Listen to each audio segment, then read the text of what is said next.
ஹர ஹர நம பார்வதி பதையே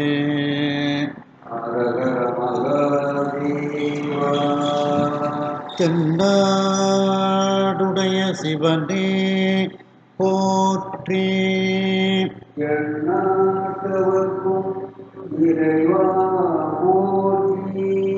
கலை நிறை கணபதிக்கு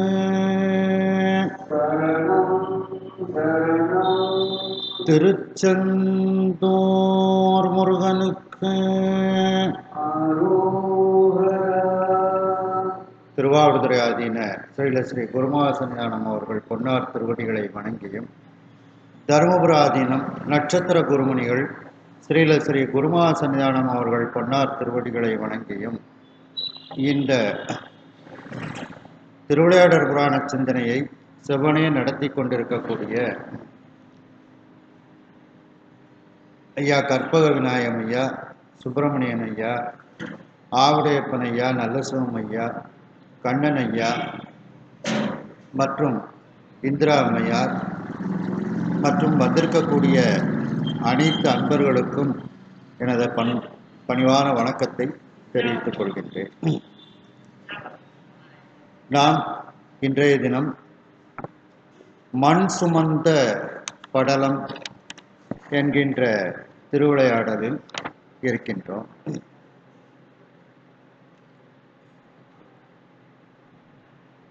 மணிவாசக பெருமான்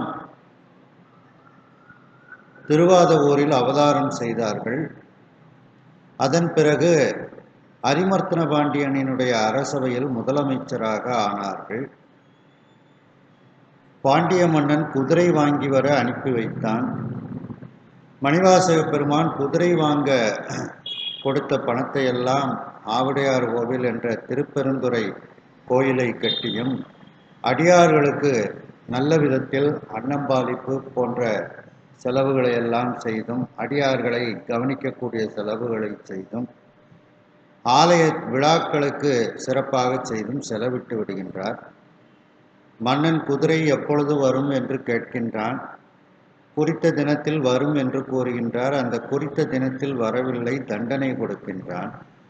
உடனே சிவபெருமான் காட்டில் உள்ள நரிகளை எல்லாம் குதிரையாக்கி,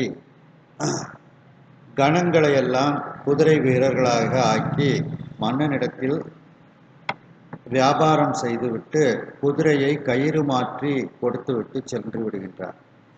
மணிவாசக பெருமானை பற்றி கூறும் பொழுது, அரசனிடத்தில் நீ தந்த பணத்தை எல்லாம் என்னிடத்தில் இவர் தந்துவிட்டார், ஆகையினால் இந்த குதிரை வாணிகம் முடிந்தது, மணிவாசக பெருமானுக்கும் இதற்கும் எந்த சம்பந்தமும் இல்லை என்று கூறிவிட்டு சென்று விடுகின்றார்.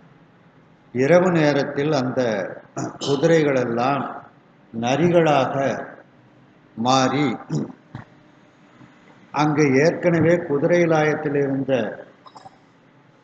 குதிரைகளை எல்லாம், பழைய குதிரைகளை எல்லாம் கடித்து விட்டு அவைகளெல்லாம் பழைய நரிகளாக மாறி அந்த இடத்திலிருந்து தப்பித்து சென்று விடுகின்றது.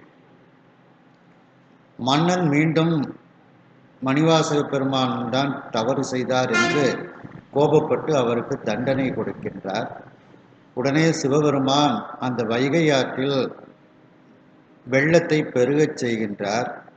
வந்தியம்மைக்கு கூலியாளாக அடைபட்ட இடத்தை அடைப்பதற்காக கூலியாளாக வந்து அந்த வேலையை சரியாக செய்யாமல் அவர் அந்த ஆற்றங்கரையில், வைகை ஆற்றங்கரையில் விளையாடி கொண்டு தூங்கிக் கொண்டு இருக்கின்றார்.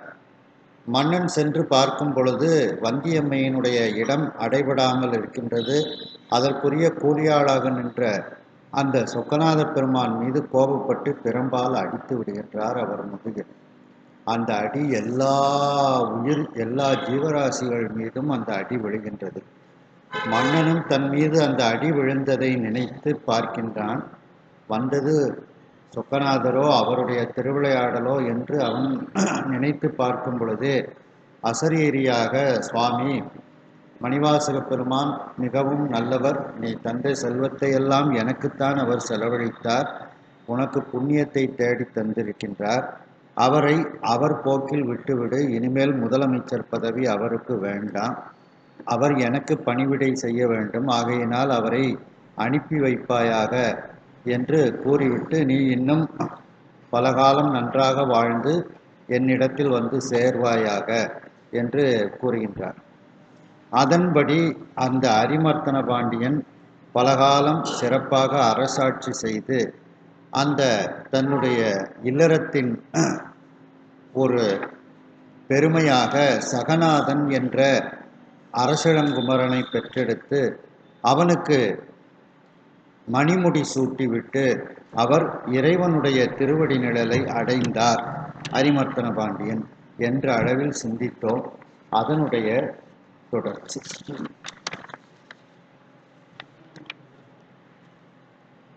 736 736.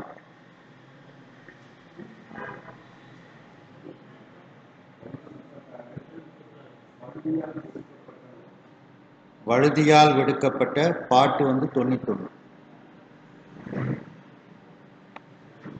வழுதியால் விடுக்கப்பட்ட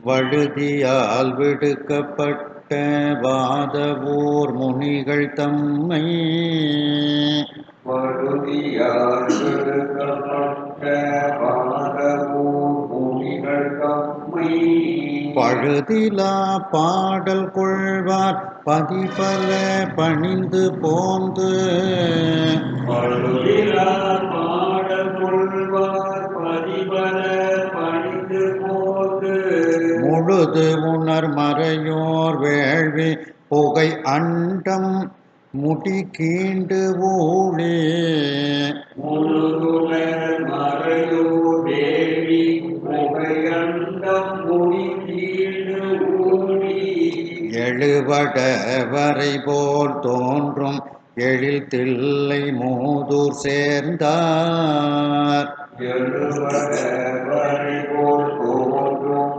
எழிலை மூதூர் சேர்ந்தார் வழுதியால் விடுக்கப்பட்ட வாதவூர் முனிகள். வழுதினா பாண்டிய மன்னன். அந்த அரிமர்த்தன பாண்டியனால் இப்பொழுது அந்த முதலமைச்சர் பதவியிலிருந்து விடுவிக்கப்பட்டு விடுகின்றார் அந்த மணிவாசக பெருமான். அப்படி அந்த முதலமைச்சர் பதவியிலிருந்து விடுவிக்கப்பட்ட வாதவூர் முனிகள் அந்த இப்போ அவர் ஒரு முனிவராக அந்த தவ நெறியில் அவர் இருக்கின்றார், ஒரு துறவியாக இருக்கின்றார். அதனால வாதவூர் முனிகள் தம்மை பழுதிலா பாடல் கொள்வார்.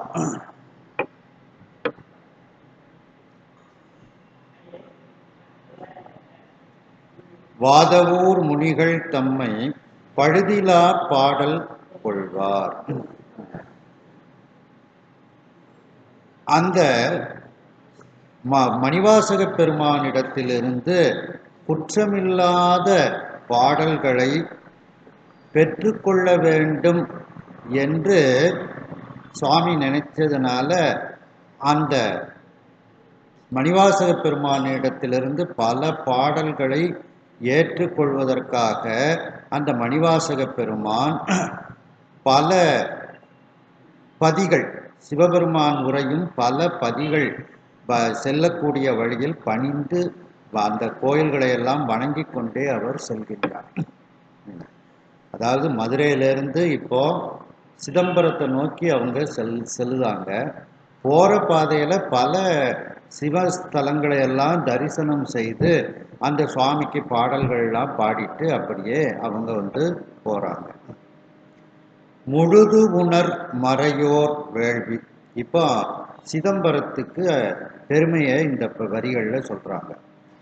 எல்லாவற்றையும் உணர்ந்த அந்த அந்தணர்கள், சிதம்பரத்தில் வாழக்கூடிய அந்த தில்லை மூவாயிரவர், அந்த தீட்சிதர்கள், அவர்கள் தினந்தோறும் வேள்விகள் செய்கின்றார்கள் சுவாமிக்கு. அந்த வேள்வி புகை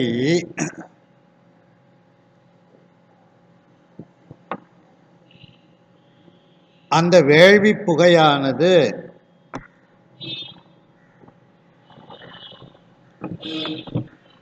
அண்டம் முடி கீண்டு, அண்ட முகட்டினை கிழித்து கொண்டு, கீண்டுனா கிழித்து கொண்டு. அப்போ அந்த வேள்வி புகையானது அண்ட முகட்டை அண்டத்தின் உச்சியை கிழித்து கொண்டு செல்கிறது. அந்த அளவுக்கு அவர்கள் வேள்விகள் செய்கின்றார்கள். ஊழி எழுவ வடவரை போல் தோன்றும். பிரளய காலத்திலும், ஊழின பிரளய காலம், பிரளய காலத்திலும் எழுந்து இருக்கக்கூடிய, உயர்ந்து இருக்கக்கூடிய அந்த வடவரை அப்படின்னா, வரைனா மலைன்னு அர்த்தம். இங்க கைலாய மலை, வடக்கு பகுதியில் இருக்கக்கூடிய அந்த கைலாய மலையை போல அந்த சிதம்பரமானது இப்பொழுது தோற்றமளிக்கின்றது. ஏன் அப்படின்னா, கைலாய மலை அப்படியே வெள்ளி பனி மூடியதாக இருக்கும், வெண்மையாக இருக்கும், ஒரு புகை மாதிரி இருக்கும். சிதம்பரத்திலையும் வேள்விகள் செய்து புகையா அந்த புகை பூரா படர்ந்து இருக்கு. அப்போ அந்த கைலாய மலை எப்படி ஒரு புகை மூட்டமாக வெண்மையாக இருக்கின்றதோ, அதுபோல சிதம்பரத்திலையும் அந்த வேள்வி புகைகள்லாம் எங்கு பார்த்தாலும் சென்று அவைகள் கைலாய மலையை போல இருக்கின்றதாம். அப்படி கைலாய மலையை போல தோன்றக்கூடிய அழகிய தில்லை என்கின்ற அந்த பழமையான மூதூருக்கு இப்பொழுது சென்று சேர்ந்தார் மணிவாசக பெருமான். எழில் அப்படின்னா அழகு, மூதூர்னா பழமையான அந்த ஊர். அந்த பழமையான ஊருக்கு இப்பொழுது மணிவாசக பெருமான் சென்று சேர்ந்தார். வீதி தோறும் வீழ்ந்து வீழ்ந்து, அதை வடவரைங்கிறத கைலாயமலைன்னு எடுத்துக்கிடலாம், இமயமலைன்னு எடுத்துக்கிடலாம் நம்ம. அது வீதி தோறும்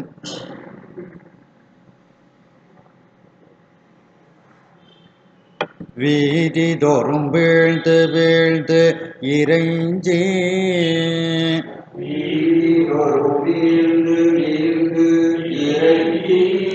ஆலயத்து எய்தி மெய்மையான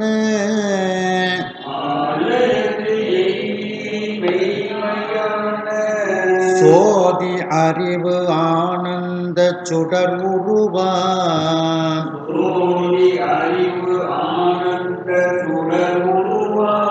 சிவகங்கை தோய்ந்து மேனி,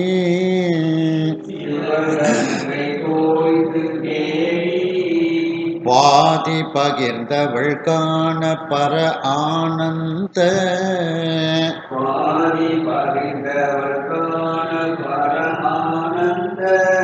தனி கூத்து பயிலா நிற்கும்,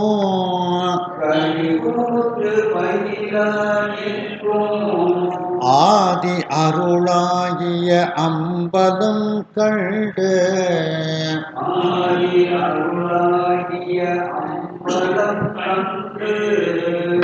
காந்தம் நேர் அயம்போல சார்ந்தார்,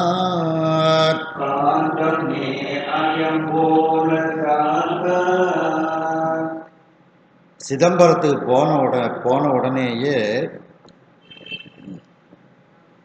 வீதிதோறும் வீழ்ந்து வீழ்ந்து இறைஞ்சி, அந்த 4 ரத வீதிகள்லையும் கீழே விழுந்து விழுந்து கும்பிட்டுக்கிட்டே போனாராம் மணிவாசக பெருமான். வீழ்ந்து வீழ்ந்து இறைஞ்சி, வீதி ரத வீதி, ஆலயத்து எய்தி, அதன் பிறகு அந்த ஆலயத்துக்கு உள்ளே நுழைகின்றார்.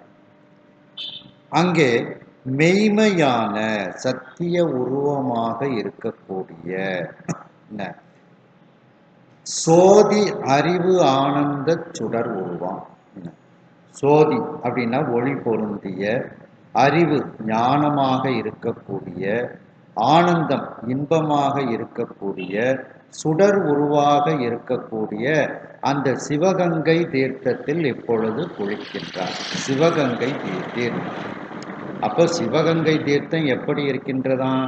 மெய்மையான சோதி அறிவானந்த சுடர் உருவாம் சிவகங்கை.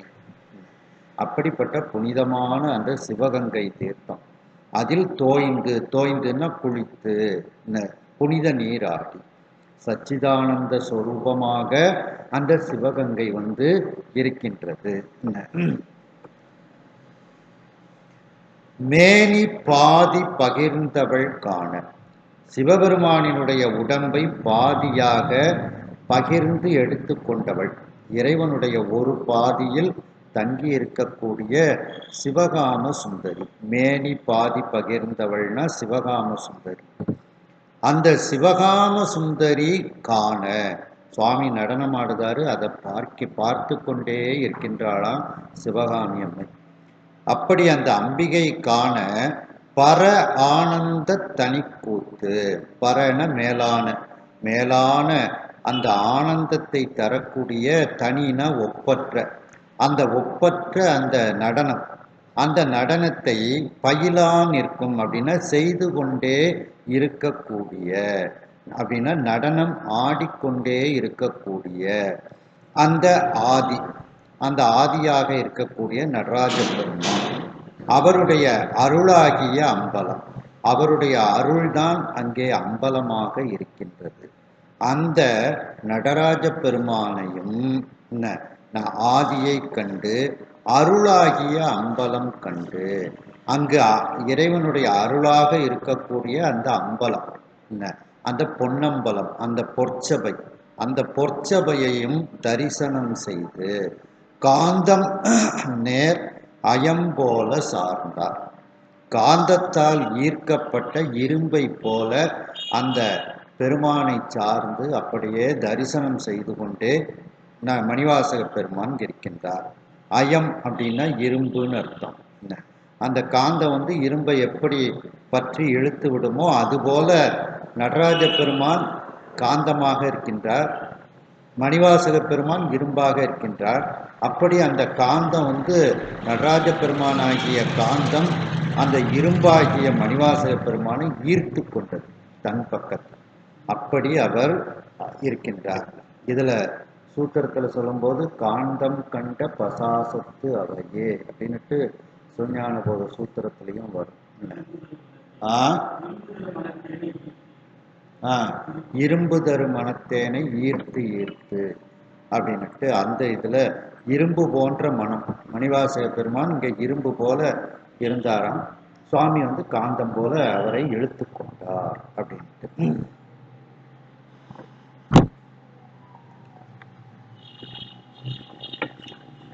அரிமர்த்தன பாண்டியனால் முதலமைச்சர் பதவியிலிருந்து விடுவிக்கப்பட்ட அந்த வாதவூர் முனிகளாக இருக்கக்கூடிய, அந்த துறவியாக இருக்கக்கூடிய மணிவாசக பெருமான் தம்மை பழுதிலா பாடல் கொள்வார். அந்த மணிவாசக பெருமான் சிவபெருமானுக்கு குற்றமில்லாத பாடல்களை இயற்றுவதற்காக பல திருத்தலங்களை, சிவபெருமான் உரையும் திருத்தலங்கள் பலவற்றை மதுரையிலிருந்து சிதம்பரத்திற்கு செல்லக்கூடிய வழியில் இருக்கக்கூடிய பல திருத்தலங்களுக்கு சென்று இறைவனை பணிந்து அவருக்கு பாடல்களை எல்லாம் செய்து கொண்டே அப்படியே சிதம்பரத்திற்கு செல்கின்றார். அந்த சிதம்பரம் எப்படி இருக்கின்றது? அது இமயமலையைப் போல, கைலாயமலையைப் போல இருக்கின்றது. ஏனென்றால் அங்கு எல்லாவற்றையும் வேதங்களை கொண்டு உணர்ந்த அந்த அந்தணர்கள், தில்லை மூவாயிரவர்கள் என்று கூறப்படக்கூடிய அந்த தீட்சிதர்கள் வாழக்கூடிய சிதம்பரம், அவர்கள் தினந்தோறும் நடராஜ பெருமானுக்கு வேள்விகள் எல்லாம் செய்கின்றார்கள். அதில் அவிசுகள் எல்லாம் கொடுக்கின்றார்கள், அவிகள் எல்லாம் கொடுக்கின்றார்கள். அந்த வேள்வி செய்வதனால் ஏற்படக்கூடிய அந்த புகையானது, வேள்வி புகையானது அண்டத்தின் முகட்டினை கிழித்து கொண்டு அவைகள் பரவிக்கொண்டு இருக்கின்றது. அண்டத்தையும் தாண்டி பரவிக்கொண்டு இருக்கின்றது. பிரளய காலத்திலும் உயர்ந்து இருக்கக்கூடிய அந்த வடவரை என்கின்ற அந்த இமயமலை என்கின்ற அந்த கைலாயமலை, அந்த இமயமலையை போன்று தோற்றமளிக்கக்கூடிய அந்த அழகிய தில்லை என்கின்ற அந்த பழமையான ஊருக்கு மணிவாசக பெருமான் சேர்ந்தார். ஏனென்றால் இந்த கைலாயமலை என்கின்ற அந்த இமயமலையும் பனி சூழ்ந்து ஒரு புகை மூட்டமாக அந்த மஞ்சுகளெல்லாம் இருக்கக்கூடிய ஒரு மலையாக இருக்கும். இங்கே சிதம்பரமானது வேள்வி புகைகள் எங்கும் பறந்து அதன் மூலமாக, வேள்வி புகையின் மூலமாக சிதம்பரத்தில் எங்கு பார்த்தாலும் கார் மேகங்கள் சூழ்ந்து அந்த வேள்வி புகைகள் வெண்மையான மஞ்சு போல இருப்பதனால் அந்த இமயமலை என்கின்ற அந்த கைலாய மலையைப் போல இந்த சிதம்பரம் இருக்கின்றது. அப்படிப்பட்ட அந்த தில்லை மூதூருக்கு மணிவாசக பெருமான் வந்து சேர்ந்தார். தில்லை என்பது சிதம்பரத்தினுடைய தலவிருட்சம், தில்லை செடி. அந்த தலவிருட்சத்தின் பெயராலேயே அந்த ஊர் அழைக்கப்படுகிறது. அப்படிப்பட்ட அந்த தில்லை என்கின்ற அந்த பழமையான ஊருக்கு மணிவாசக பெருமான் வந்து சேர்ந்தார். 4 ரத வீதிகளிலும் கீழே விழுந்து விழுந்து வணங்கி கொண்டே அந்த ஆலயத்திற்கு செல்கின்றார் மணிவாசக பெருமான். அந்த ஆலயத்திற்குள் புகுந்து உண்மையான அந்த ஜோதி சொரூபமாக, அறிவு உருவமாக, ஆனந்த உருவமாக, சுடர் உருவமாக, அதாவது சச்சிதானந்த சொரூபமாக இருக்கக்கூடிய அந்த சிவகங்கை என்கின்ற அந்த புனித தீர்த்தத்தில் இப்பொழுது புனித நீர் ஆடுகின்றார் மணிவாசக பெருமான். அந்த சிவபெருமானினுடைய உடம்பில் ஒரு பாதியை பகிர்ந்து எடுத்துக்கொண்டு அந்த உடம்பில் குடியிருக்கக்கூடிய அம்பிகையாகிய அந்த சிவகாம சுந்தரி தன்னுடைய திருக்கண்களால் தினந்தோறும் காணுமாறு, இடைவிடாது காணுமாறு அந்த நடராஜ பெருமான் நடனம் ஆடிக்கொண்டு இருக்கின்றார். அவருடைய நடனம் எப்படிப்பட்ட நடனம்?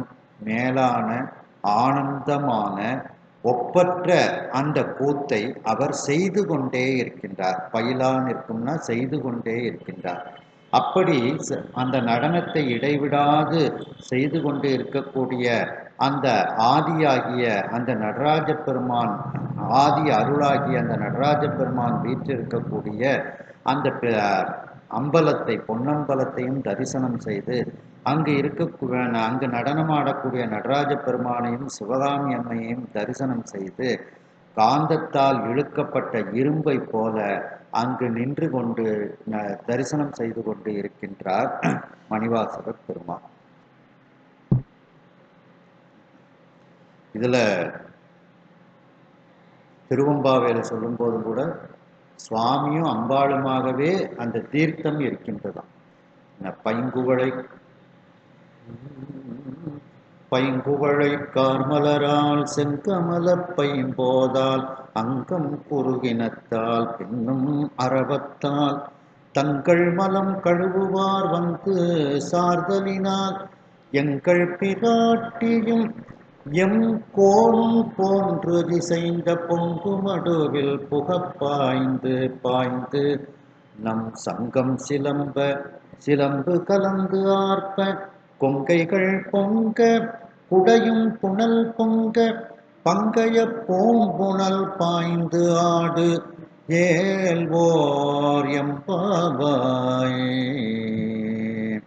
எங்கள் பிராட்டியும் எம் கோணும் போன்று இசைந்த பொங்கு மடு. அப்ப சுவாமியும் அம்பாளுமாகவே அந்த தீர்த்தம் வந்து இருக்கின்றது அப்படின்ட்டு. அதான் சென்றாடும் தீர்த்தங்கள் ஆனார்தானே அப்படின்ட்டு இதுல திருத்தாண்டகத்துல அப்பர் சுவாமிகள் சொல்லுவாங்க. தாய்மானவர் சொல்லும்போது மூர்த்தி, தலம், தீர்த்தம் இதெல்லாம் முறையாக வழிபட்டால் நமக்கு நல்ல சர்க்குருநாதர் கிடைப்பார் அப்படின்ட்டும் அதில் வந்து சொல்றாங்க. ஏன் இந்த குருவை வந்து சொல்றாங்க அப்படின்னா, நீங்க கும்பிட்டா தான் ஜாமியை பார்க்க முடியும். குருநாதரை கும்பிட்டீங்கன்னா அவர் நினைச்ச நேரம்லாம் ஜாமியை காமிச்சு கொடுப்பார்.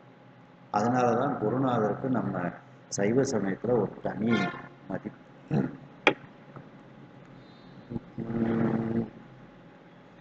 அன்று பொருந்து அடியில் அடி வைத்து ஆண்ட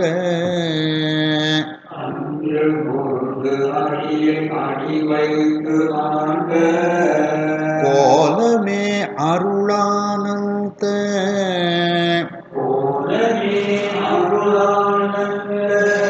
மன்றினிடத்து எதிர் தோற்றி வாயென்பார்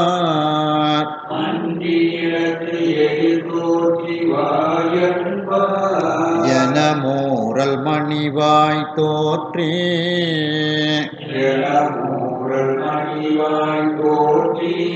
நின் நின்ற தனி பெருங்கூத்தர் நிலை கண்டார் நின்ற தனி பெருங்கூத்த நிலை கண்டார் அஞ்சலித்தார் நிலமேல் வீழ்ந்தார் அஞ்சலித்தார் நிலமேல் வீழ்ந்தார் ஒன்றறிய புலங்கரண வழி நீந்தி ஒன்றறிய புலங்கரண வழி நீந்தி மெய்யன்பின் உருவம் ஆனார் மெய்யன்பின் உருவம் ஆனார்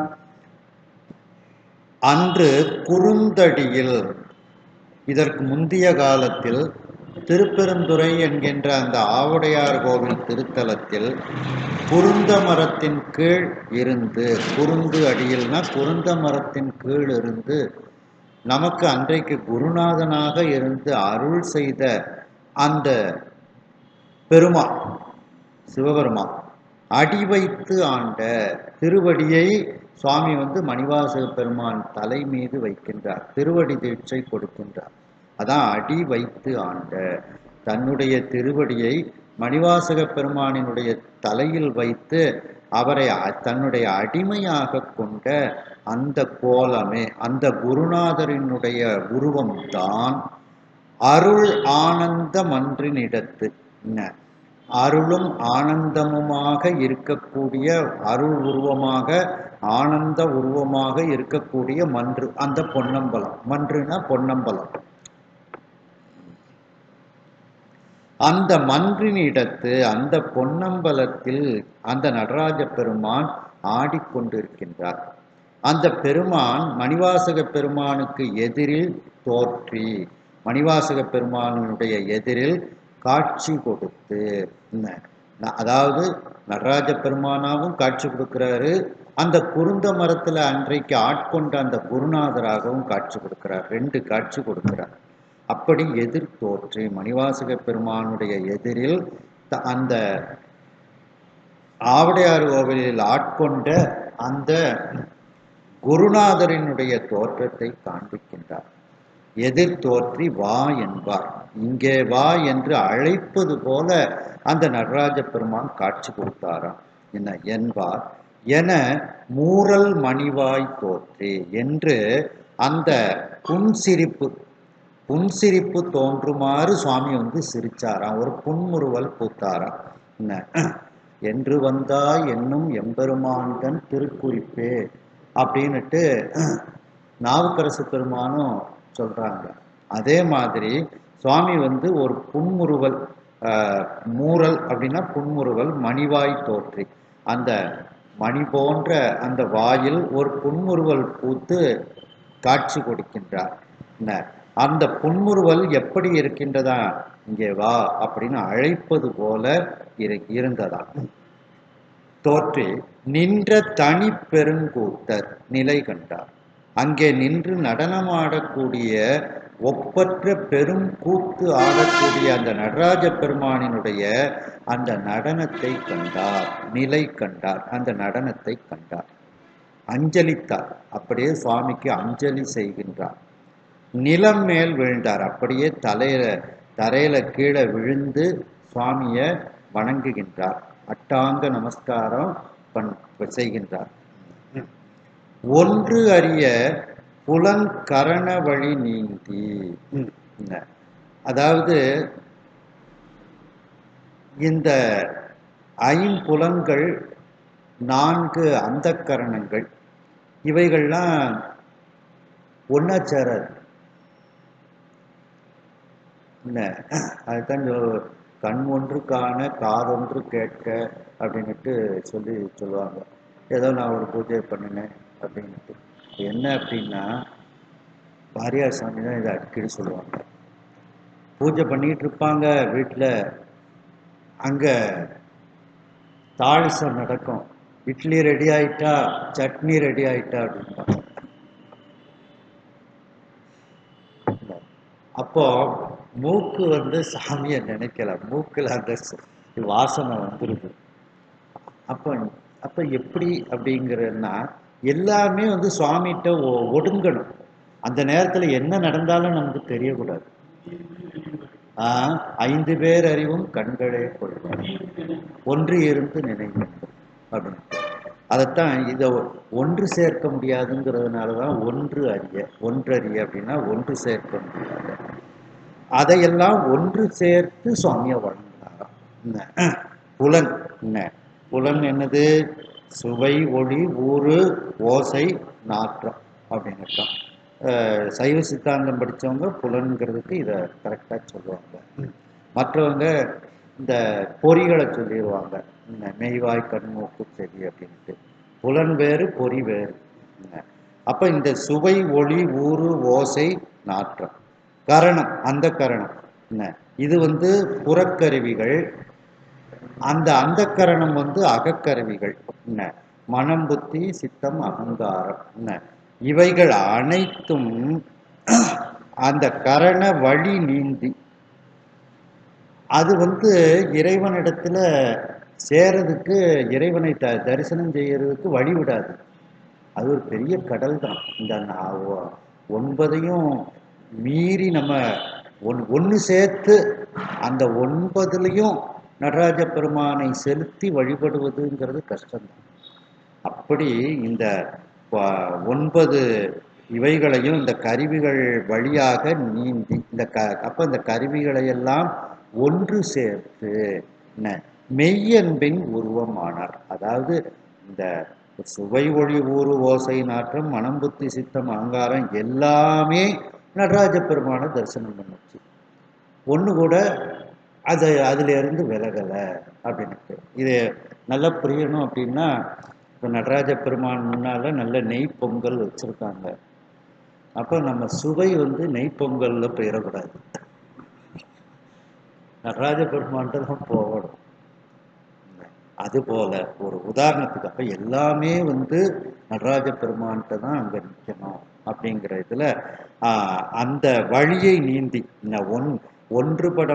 அனைத்தும் ஒன்றுபட முடியாத அந்த 5 புலன்கள் 4 அந்தக்கரணங்களினுடைய வழியை கடந்து அனைத்தையும் ஒன்றுபடுத்தி மெய்யன்பின் உருவமானார். எல்லா புலன்களுக்குள்ளேயும் எல்லா கரணங்களுக்குள்ளேயும் நடராஜ பெருமான் மட்டுமே இருக்குமாறு உண்மையான அன்பின் உருவமாக சுவாமி மணிவாசக பெருமான் ஆகினார். அப்ப அன்புக்கு ஒரு உருவம் கொடுக்கணும்னா இப்ப மணிவாசக பெருமான் தான் அன்புக்கு உருவம் அப்படின்ட்டு. அன்பும் சிவமும் 2 என்பர் அறிவிலார், அன்பே சிவமாவது ஆறும் அறியிலார், அன்பே சிவமாவது ஆறும் அறிந்தபின் அன்பே சிவமாய் அமர்ந்திருந்தாரே. அந்த அன்பே சிவமாகத்தான் இப்பொழுது மணிவாசக பெருமான் மெய் அன்பின் உருவம் ஆனார். வண்டு போல் புண்டரிக மலரில் விழை,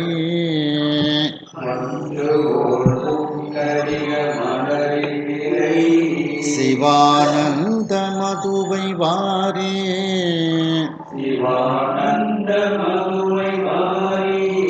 உண்டு வாசகம் பாடி ஆடி அழல்,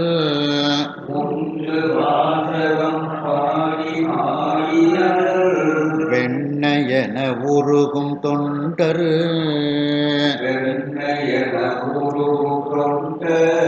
விண்துழாவிய குடுமி மன்று உடையான்,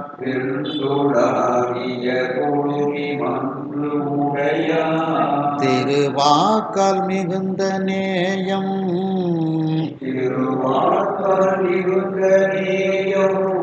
கொண்டு போய் குணல் திசையில் அருந்தவருவாள்,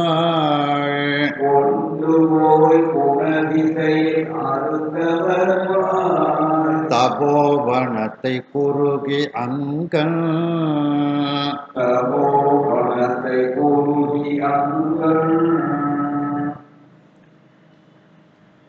அந்த வண்டை போல் வண்டு தாமரை மலரில் இருக்கக்கூடிய அந்த தேனை உண்பதற்காக அது அந்த தாமரை மலரை ரீங்காரமிட்டு சுற்றி சுற்றி வரும்.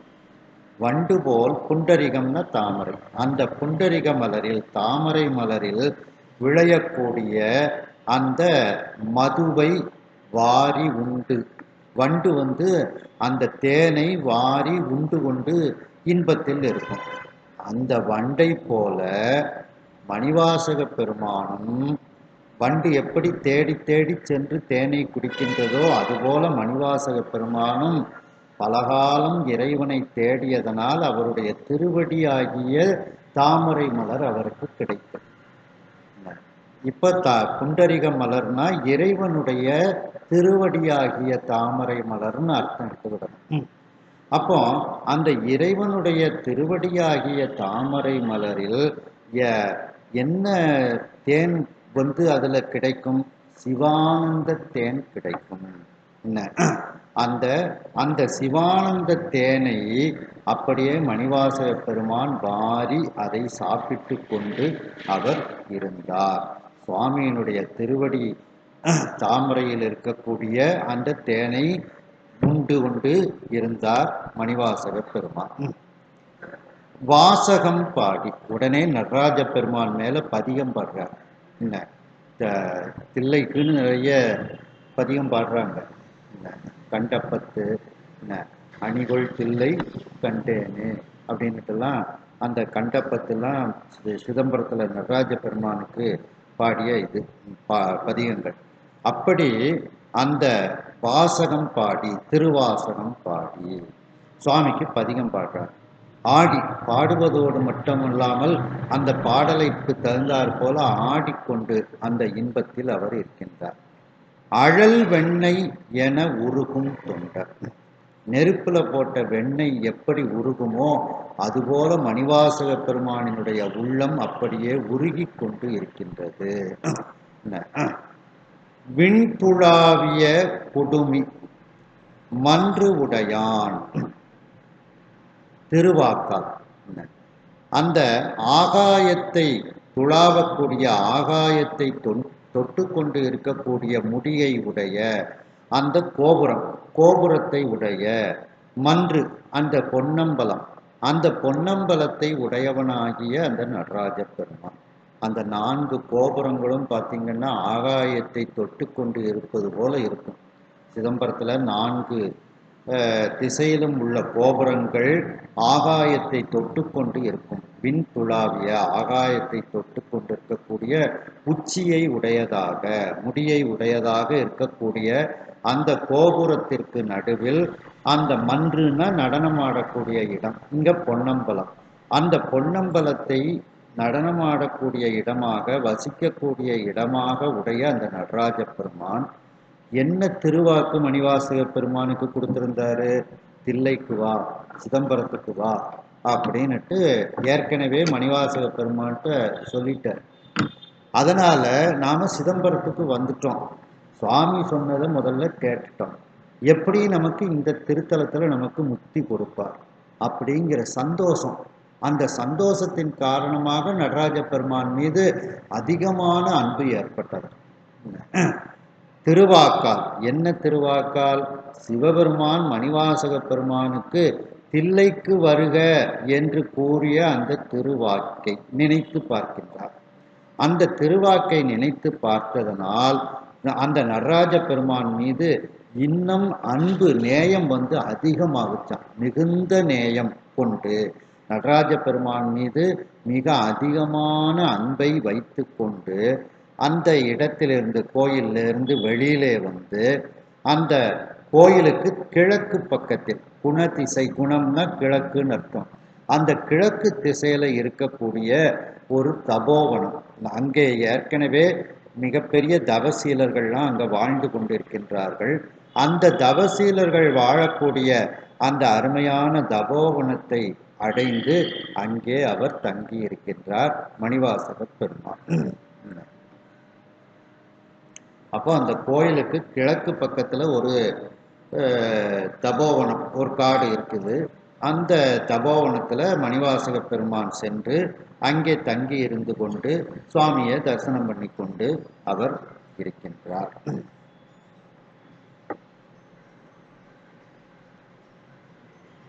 முற்காலத்தில் அந்த திருப்பெருந்துறை என்கின்ற அந்த ஆவுடையார் கோவிலில் குருந்த மரத்தின் அடியில் இருந்து கொண்டு குருநாதராக இருந்து கொண்டு அந்த சிவபெருமான் தன்னுடைய திருவடியை மணிவாசக பெருமானினுடைய தலையின் மீது வைத்து திருவடி தீட்சை மணிவாசக பெருமானுக்கு கொடுத்து அவரை தன்னுடைய அடிமையாக ஆக்கி கொண்ட அந்த திருவுருவம்தான் இப்பொழுது இந்த தில்லை அம்பலத்திலும் பொற்சபையிலும் இருக்கின்றது என்று தெரிந்து கொள்கின்றார். அந்த பொற்சபை எப்படிப்பட்டது? அருளாக இருக்கக்கூடிய மன்று, ஆனந்தமாக இருக்கக்கூடிய மன்று. அப்படிப்பட்ட அந்த அருளும் ஆனந்தமுமாக இருக்கக்கூடிய அந்த மன்றாகிய பொற்சபையின் இடத்தில் அந்த நடராஜ பெருமான் மணிவாசக பெருமானுக்கு எதிரில் தோன்றி காட்சி கொடுத்து கொண்டு இருக்கின்றார்.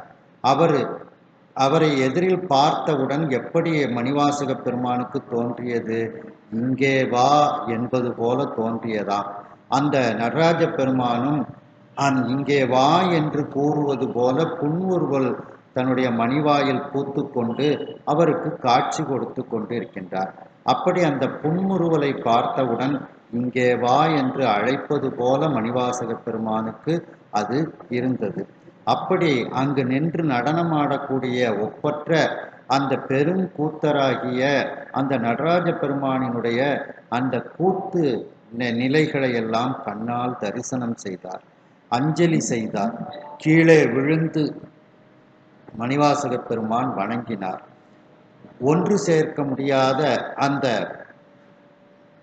ஐம்புலன்கள், சுவை, ஒளி, ஊறு, ஓசை, நாற்றம் என்ற அந்த ஐம்புலன்கள் என்ற புறக்கருவிகள், அகக்கருவிகளாகிய அந்த மனம், புத்தி, சித்தம், அகங்காரம் என்ற அந்த கரணங்கள் என்கின்ற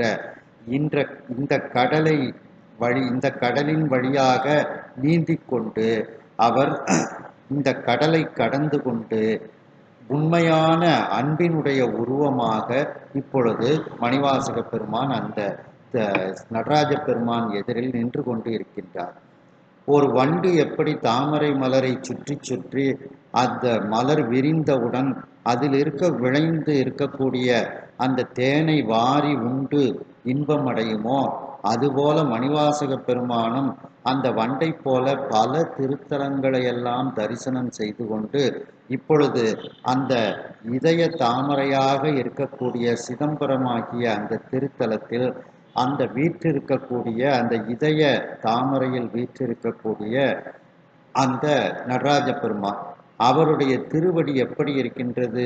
தாமரை மலரை போன்று அந்த திருவடி இருக்கின்றது. அந்த தாமரை மலரில் விளையக்கூடிய சிவானந்தம் என்கின்ற தேனை இப்பொழுது மணிவாசக பெருமானும் வாரி உண்டு அந்த சிவானந்தத்தில் அவர் திளைத்து கொண்டு இருக்கின்றார். அந்த சிவானந்தத்தில் திளைத்ததின் காரணமாக அந்த நடராஜ பெருமான் மீது மீண்டும் திருவாசக பதிகங்களை ஆடுகின்றார். அன்பின் மிகுதியினால் ஆடுகின்றார். நெருப்பில் இட்ட வெண்ணெய் எப்படி உருகுமோ அதுபோல அந்த தொண்டராகிய மணிவாசக பெருமான் உருகி கொண்டு இருக்கின்றார். ஆகாயத்தை தொடக்கூடிய முடி உச்சியை உடைய அந்த கோபுரங்கள் 4 திக்கு கோபுரங்கள் சூழ்ந்த அந்த கோபுரத்துக்கு நடுவில் பொன்னம்பலம் என்கின்ற அந்த பொன்னம்பலத்தில் நடனமாடக்கூடிய பெருமானாக இருக்கக்கூடிய நடராஜ பெருமானினுடைய திருவாக்கினால் நீ தில்லைக்கு வா என்று பெருமான் மணிவாசக பெருமானுக்கு மதுரையில் இருக்கும்போது வாக்கு கொடுத்ததனால் அந்த வாக்கின் பிரகாரம் இப்பொழுது நாம் சிதம்பரத்திற்கு வந்துவிட்டோம். நிச்சயமாக பெருமான் இந்த திருத்தலத்தில் நமக்கு முக்தி பேற்றை தருவார் என்ற காரணத்தினால் அந்த நடராஜ பெருமான் மீது இன்னும் அதிகமாக நேயம் அவருக்கு ஏற்பட்டது. அந்த நேயத்தை மனதில் வைத்து கொண்டு அந்த கோவிலிலிருந்து வெளியே வந்து அந்த கோவிலுக்கு கிழக்கு திசையில் அருமையான தவசீலர்கள் வாழக்கூடிய ஒரு தபோவனத்தை கண்டார். அந்த தபோவனத்தை அடைந்து அங்கே இப்பொழுது மணிவாசக பெருமான் தவத்தில் வீற்றிருக்க ஆரம்பிக்கின்றார்.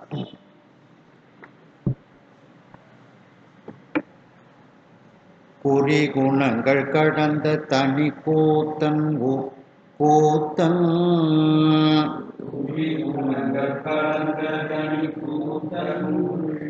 ஒரு எழுத்து ஐந்தின் கொடுவாழ் ஓச்சி ஒரு எழுத்து ஐந்தின் கொடுவாழ் ஓச்சி பொறி கரண காடு எரிந்து வீசி பொறி கரண காடு எரிந்து வீசி மனப்புலம் திருத்தி புனிதம் செய்து மனப்புலம் திருத்தி புனிதம் செய்து நிறை சிவமாம் விதை விதைத்து பசுபோதம் நீரை சிவமாம் இதை விதைத்து பசுபோதம் களைந்து அருள்நல் நீர் கால் பாய களைந்து அருள் நீர் காப்பாய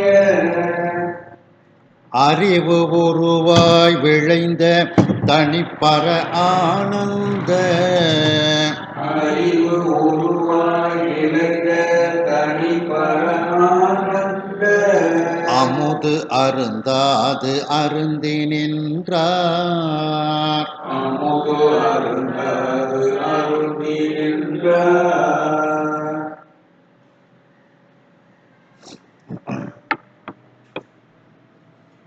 குறி குணங்கள் கடந்த தனி கூத்தன். சுவாமி இப்படித்தான் இருப்பாருன்னு நம்ம சொல்ல முடியாது.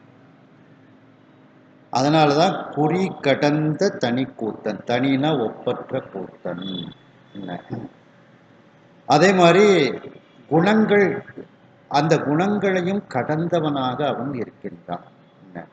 மணிவாசக பெருமான் திருவாசகத்துல சொல்லும்போது, நெறியல்லா நெறிதன்னை நெறியாக நினைவேனை சிறுநெறிகள் சேராமே திருவருளே சேரும் வண்ணம் குறி ஒன்றும் இல்லாத கூத்தன் தன் கூத்தை எனக்கு அறியும் வண்ணம் அருளியவாறு ஆர்பெறுவார் அச்சோவே. குறி ஒன்றும் இல்லாத கூத்தன், அதான் இந்த இடத்துல குறி ஒன்றும் இல்லாத கூத்தன் தான் குறி கடந்த தனி கூத்தன், குணங்கள் கடந்த தனி கூத்தன். அவன் இப்படியன் இன்னிறத்தன் இவ்வண்ணத்தன் இவன் இறைவன் என்று எழுதி காட்ட ஒண்ணாது அப்படிங்கிறது. அப்படி இதையெல்லாம் அதுக்காண்டி அவனுக்கு குறி அடையாளங்கள் இருக்கின்றது, குணங்கள் இருக்கின்றது, அதை கடந்தும் அவன் இருக்கின்றான் அப்படிங்கிறது தான் சொல்றாங்க. அப்படிப்பட்ட அந்த ஒப்பற்ற கூத்தன் உரு எழுத்து ஐந்தின் கொடு, அதாவது ஐந்தின் அவனுடைய அஞ்செழுத்தே அவனுக்கு உருவமாக இருக்கிறது. அஞ்செழுத்தே அவனுடைய உருவமாக இருக்கிறது. உருனா உருவம். அப்ப அவனுடைய உருவமாக இருக்கக்கூடிய எழுத்து ஐந்து, அந்த அஞ்செழுத்து. சிவய நம, ஒவ்வொரு எழுத்தும் ஒவ்வொன்றை குறிக்கும். சீங்கிறது சுவாமியை குறிக்கும், வாங்கிறது அம்பாளை குறிக்கும், யாங்கிறது உயிரை குறிக்கும்ட்டு அந்த அஞ்சையும் சொல்லுவாங்க. அப்படி அந்த அவனுடைய உருவமாக இருக்கக்கூடிய எழுத்து அது அஞ்சுமே ஒரு எழுத்தாக இருந்தாலும் அது ஒரு பதமாக இருக்கும். பதம்னா சொல்லு. அந்தியும் நண்பகலும் அஞ்சு பதம் சொல்லி, இங்க அஞ்சு பதம்னா அஞ்செழுத்து தான், ஆனா ஓரெழுத்து ஒரு மொழி அப்படிம்பாங்க. இப்ப கோ அப்படின்னா அரசன், பசுமாடு அப்படின்னு அர்த்தம் வரும். அதே மாதிரி இந்த சீங்கிறதும் ஒரு அர்த்தத்தை கொடுக்கக்கூடிய ஒரு வார்த்தை. அதுதான் அந்த ஒரு எழுத்து ஐந்தின் கொடுவாழ் ஓச்சி. அது ஒரு வலிமையான வாழாக இருக்கின்றது. அந்த அஞ்செழுத்தை நாம ஜெபிக்க ஜெபிக்க நமக்கு அது ஒரு நல்ல ஒரு ஆயுதமாக, நம்முடைய துன்பத்தை நீக்கக்கூடிய ஆயுதமாக, நம்முடைய மும்மலத்தை நீக்கக்கூடிய ஆயுதமாக நமக்கு அது பயன்படுகின்றது. அதனாலதான் அந்த ஐந்தெழுத்துங்கிற அந்த கொடுவாளை கொண்டு எதை வெட்டினாராம்? கொடுவாள் ஓச்சி எதை வெட்டினாராம்? மணிவாசக பெருமான் பொறி கரணக்காடு எரிந்து. அதாவது இந்த பாட்டில் ஒரு விவசாயம் பண்ணுத இதை அழகா சொல்றார். வேளாண்மை தொழிலை சிவ தொழிலை எப்படி அந்த சிவ தொழிலாக அப்படியே காண்பிக்கின்றார். சிவ இன்பம் விளையக்கூடிய தொழிலாக வேளாண்மை தொழிலை இதில் காட்டி கொண்டு வருகின்றார். இதே மாதிரி பாடல்கள் நிறைய இருக்கு. நாவுக்கரசு பெருமான் சொல்லும்போது, மெய்மையாம் உழவை செய்து விருப்பெனும் வித்தை வித்தி பொய்மையாம் களையை வாங்கி பொறையனும் நீரை பாய்ச்சி தம்மையும் நோக்கி கண்டு தகவெனும் வேலியிட்டு செம்மையுள் நிற்பராயில் சிவகதி விளையும் அன்றே அப்படின்ட்டு அந்த வேளாண்மை தொழிலை மாதிரி இப்போ இதில் கொண்டு வர்றாங்க. அப்போ அந்த ஐந்தெழுத்துங்கிற அந்த கொடுமையான வலிமையான வாளை கொண்டு பொறி கரண காடு எரிந்து வீசி. முதல்ல அந்த நிலம் காடா இருக்குது. அது எப்படிப்பட்ட காடா இருக்குது? அந்த காட்டுல மரங்கள், பெரிய பெரிய மரங்கள்லாம் எப்படி விளைந்து இருக்கின்றதோ அதுபோல அந்த ஐம்பொறிகள், அந்த கரணங்கள் மிகப்பெரிய மரங்களைப் போல அது இருக்குது. ஏன்னா காடுனாலே மரமும் மரம் சார்ந்த பகுதி தான் அது. அப்போ எதை சொல்லுதாரு? அந்த பெரிய மரங்களைப் போல எது இருக்குதான்? நம்முடைய ஐம்பொறிகளும் நம்முடைய கரணங்களும் ரொம்ப வலிமையா நம்மள்கிட்ட வேரூன்றி இருக்குது.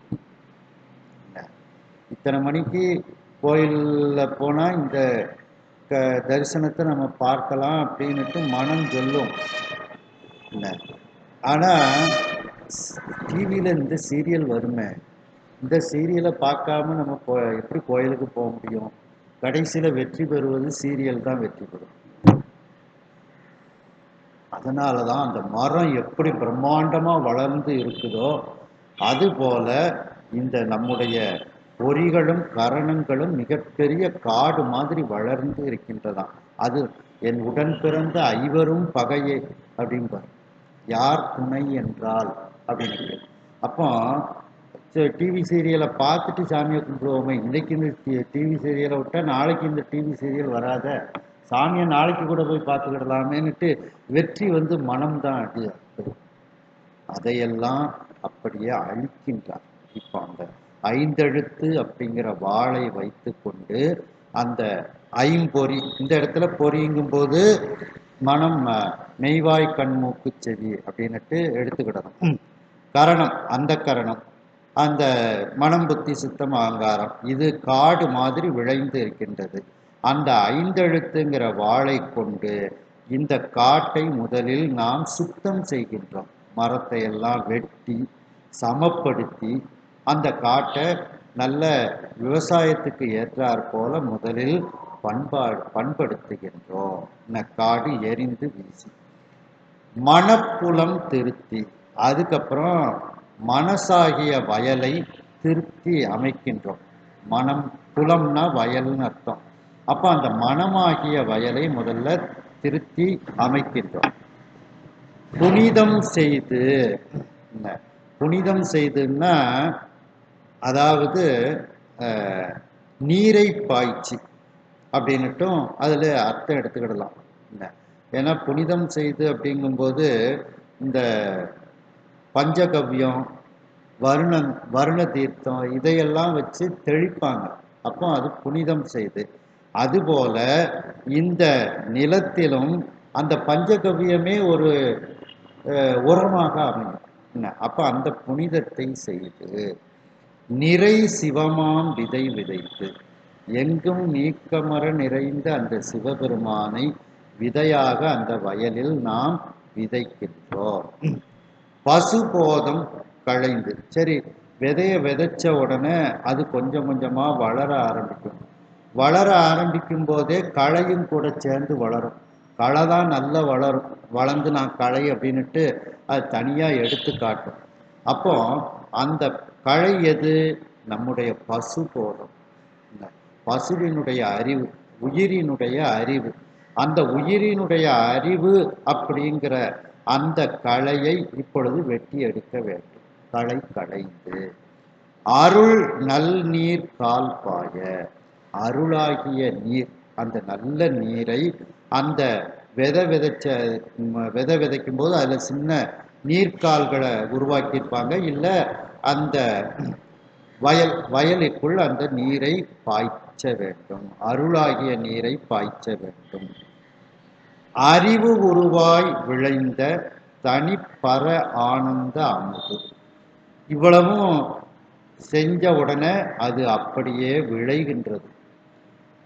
எப்படி விளைகின்றது? ஞான வடிவமாக அது விளைகின்றது. அறிவு உருவாய் ஞான வடிவமாக அது விளைகின்றது. அப்படி அந்த விளைந்த ஒப்பற்ற மேலான ஆனந்த அமுது, அதாவது சித்ரூபன். அம்பாளை சொல்லும்போது சித்ரூபின்னு சொல்லுவாங்க, இங்க சித்ரூபன் அப்படின்னுட்டு. அறிவு உருவாயினா, சித்துனா அறிவு,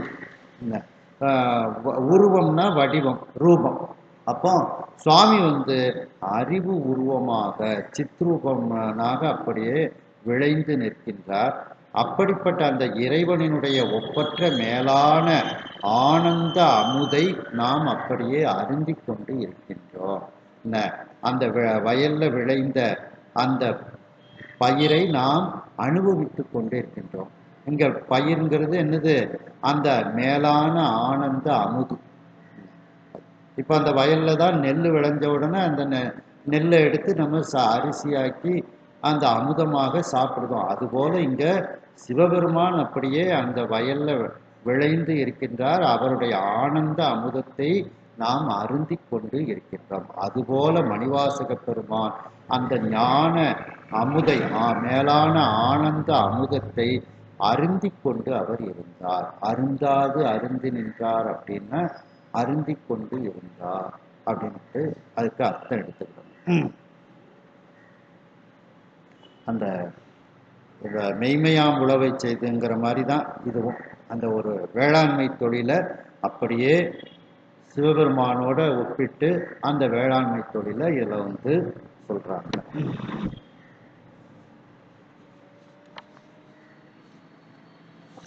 அடுத்த பாட்டு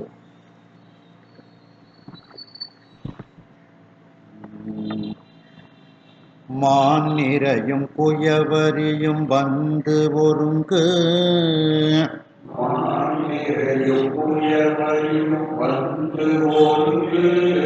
நின்று உறிஞ்ச மயங்கு காணத்து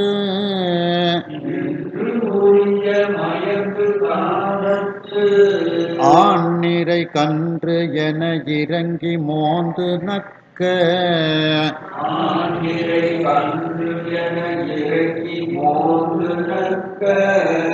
ஆனந்த அருள் கண்ணீரை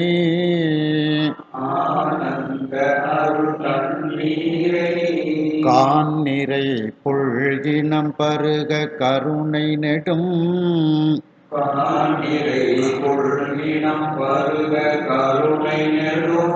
கடல் இருக்கும் காட்சி போல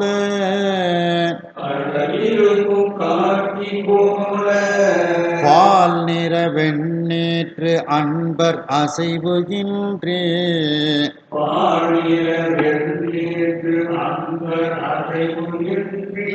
சிவயோகம் பயிலும் நாளில்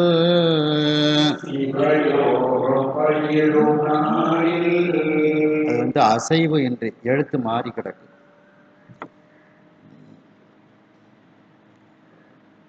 பொதுவாக நல்ல ஞானிகள் இருக்கக்கூடிய இடத்துல அங்க தகராறே இருக்காது. அந்த ஞானிகள் முன்னிலையில எல்லாம் அமைதியாயிரும் அவருடைய பார்வைப்பட்ட உடனே. அப்போ மணிவாசக பெருமான் அந்த கிழக்கு திசையில உள்ள தபோவனத்துல இப்போ தவத்துல உட்கார்ந்தாரு. அங்க நீர்நிலைகள் இருக்கின்றது. அந்த நீர்நிலையில மான் கூட்டங்களும் தண்ணி குடிக்குதான், புலியும் தண்ணி குடிக்குதான். மான் நிறைனா கூட்டம்னு அர்த்தம். குயவரி அப்படின்னா, குயவர்னா புலி. என்ன அந்த புலி கூட்டங்களும் வந்து ஒன்று போல தண்ணி குடிக்க ஒன்று ஒன்று அடித்து சாப்பிடணும். அப்படி ஒத்துமையா அவைகள் வந்து அங்கே எந்த விதமான ஒரு போராட்டங்களும் இல்லை. அப்படி மான் கூட்டமும் புலி கூட்டமும் ஒன்றாக நின்று கொண்டு ஒருங்கு நின்று ரெண்டும் பக்கத்துல நின்று கொண்டு உறிஞ்சன்னா இங்க நீர்த்துறையில் இருக்கக்கூடிய நீரை அப்படியே உறிஞ்சி அவைகள் பருகுகின்றது. மயங்கு காணத்து, அந்த காடு, காணம்னா காடு, அந்த காடு வந்து மயங்கி இருக்கின்றதுன்னா என்ன அர்த்தம்? ஒரு இருள் நிறைந்த சூழ்நிலையில் அது இருக்கின்றது. இருள் நிறைந்த சூழ்நிலைன்னா என்ன அர்த்தம்? எங்கு பார்த்தாலும் மரங்கள் அடர்த்தியாக இருந்து உள்ள வந்து வெளிச்சம் அதிகமாக இல்லாமல் ஒரு மயங்கிய நிலையில் ஒருவன் எப்படி இருப்பானோ அதுபோல அந்த காடானது சூரிய வெளிச்சம் அதிகே உள்ளே வராமல் அது இருக்கின்றது. ஆண் நிறை கன்று என இறங்கி மோந்து நக்க. மணிவாசக பெருமான் தவத்துல உட்கார்ந்துருக்காங்க. பக்கத்துல பசுமாட்டு கூட்டங்கள்லாம் வருகிறது. நிறைனா இந்த நிறைந்த பசுமாட்டு கூட்டங்கள். அந்த பசுமாட்டு ஆண்னா பசு, அந்த பசுமாட்டுகள்லாம் வருகிறது.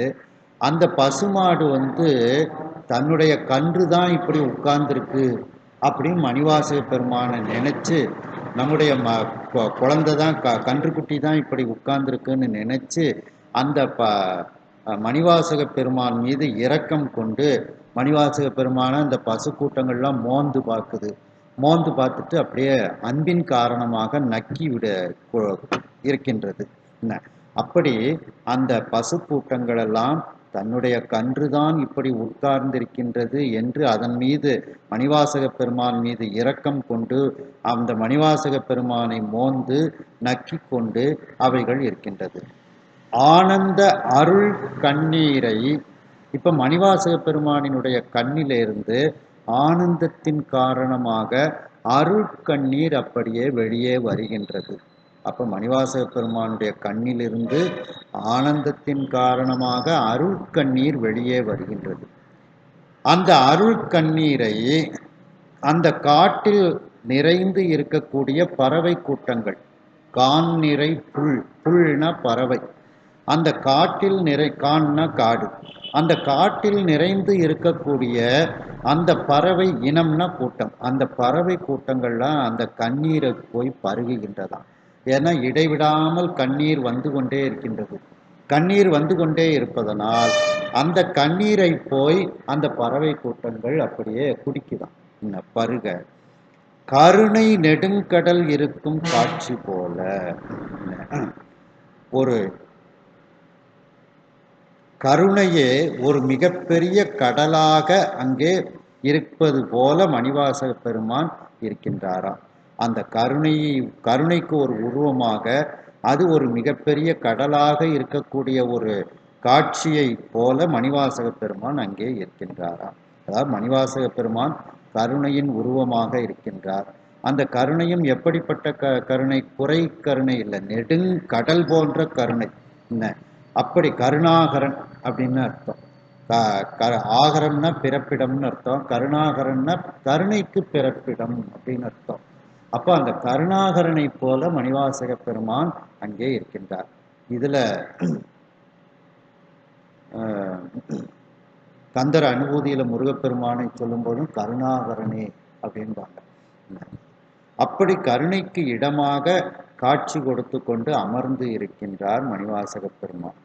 பால் நிற வெண்ணீற்று அன்பர், பால் போன்ற நிறத்தை உடைய வெண்மையான திருநீற்றை அணிந்து இருக்கக்கூடிய அந்த அன்பராகிய மணிவாசக பெருமான் அசைவு இன்றி, எந்த விதமான அசைவுகளும் இல்லாமல் சிவயோகம் பயிலும் நாளில், சிவயோகத்தில் அங்கே அவர்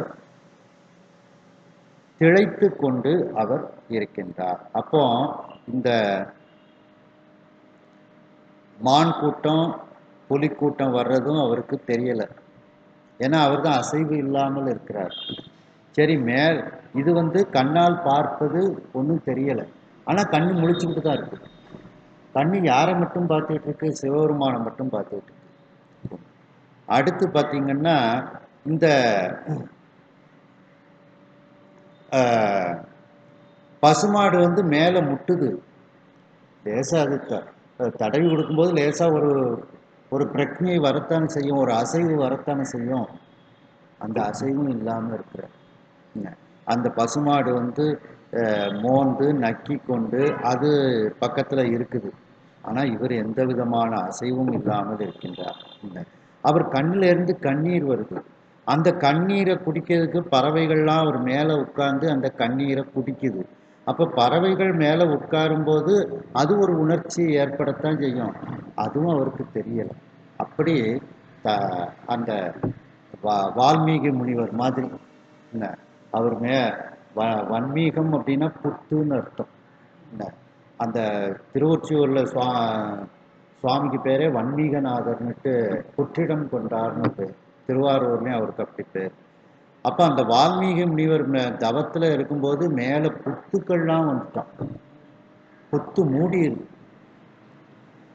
தன்னுடைய பிரஜை இல்லாமல் அப்படி அவர் வந்து சிவயோகத்தில் இருந்தார். அதுபோல மணிவாசக பெருமானும் இந்த மாட்டு கூட்டம், இந்த பறவை கூட்டம் எல்லாம் அவர் மேலே வந்து அவர் அந்த இன்பத்தில் இருந்தாலும் அவர் எந்த விதமான அசைவும் இன்றி மணிவாசக பெருமான் சிவயோகத்தில் அவர் திளைத்து கொண்டு இருந்தார்.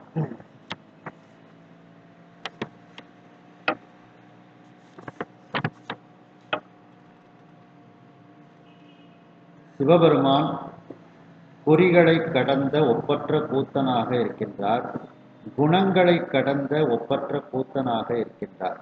அப்படிப்பட்ட அந்த கூத்தனினுடைய உருவமாக இருக்கக்கூடிய அந்த ஐந்தெழுத்து, அந்த ஐந்தெழுத்து என்கின்ற அந்த உபதேச மந்திரத்தை நாம் பலகாலம் ஜபித்து கொண்டு இருக்கும் பொழுது அது நமக்கு ஒரு துன்பத்துக்கு ஆயுதமாகவும் நம்முடைய வினை நீக்கத்துக்கு மும்மலங்களை அறுக்கக்கூடிய வாளாக அது நமக்கு கிடைக்கின்றது. அப்படிப்பட்ட ஐந்தெழுத்து என்கின்ற அந்த வலிமையான வாளை பயன்படுத்தி நம்முடைய ஐம்பொறிகள், அந்தக்கரணங்கள் ஆகிய விளைந்து இருக்கக்கூடிய அந்த கொடுமையான அந்த காட்டை இருக்கக்கூடிய அந்த ஐம்பொறிகள் அந்த கரணங்களை அழித்து அந்த காட்டை பண்படுத்தி அந்த வாளை கொண்டு பண்படுத்த வேண்டும். அதன் பிறகு நம்முடைய மனமாகிய வயலை திருத்தி அமைக்க வேண்டும், சமம் செய்து திருத்தி அமைக்க வேண்டும். அதாவது வயலை சமப்படுத்துதல் அப்படிங்கிறது என்ன என்றால் இருவினை ஒப்பு என்று அதற்கு பொருள். அந்த இருவினை ஒப்பு தான் இப்பொழுது மனப்புலத்தை திருத்துதல் என்று அதற்கு பொருள்.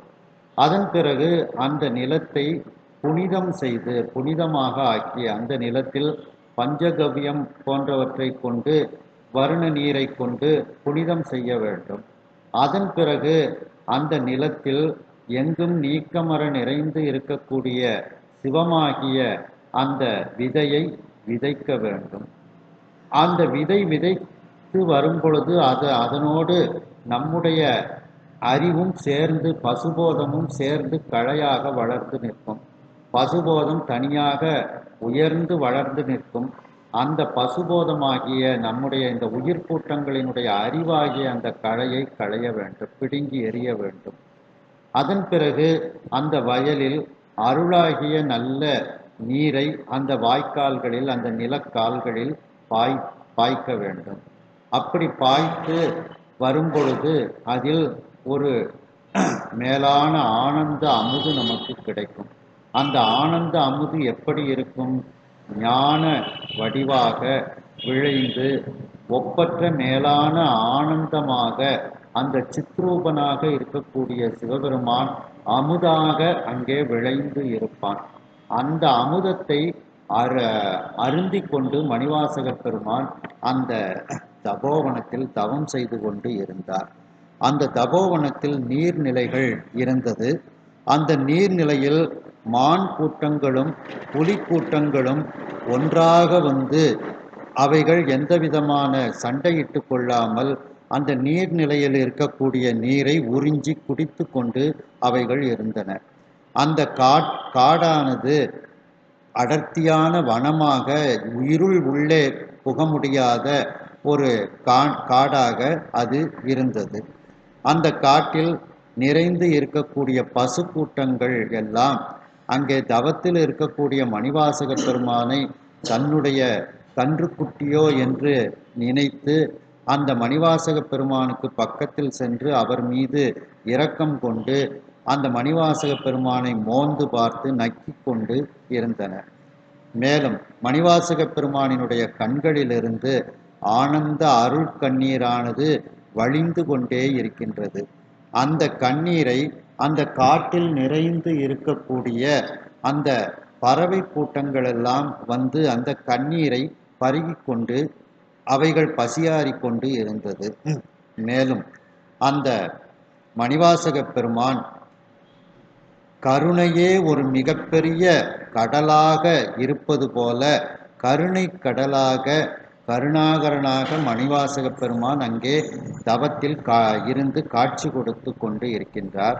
அவர் பால் போன்ற நிறத்தை உடைய வெண்மையான திருநீற்றை உடம்பெல்லாம் அணிந்து கொண்டு இருக்கின்றார். அப்படிப்பட்ட அந்த அன்பராகிய மணிவாசக பெருமான் எந்த விதமான அசைவும் இன்றி அவர் சிவயோகத்தில் திளைத்து கொண்டு அந்த காட்டில் அவர் இருந்து கொண்டு இருக்கின்றார்.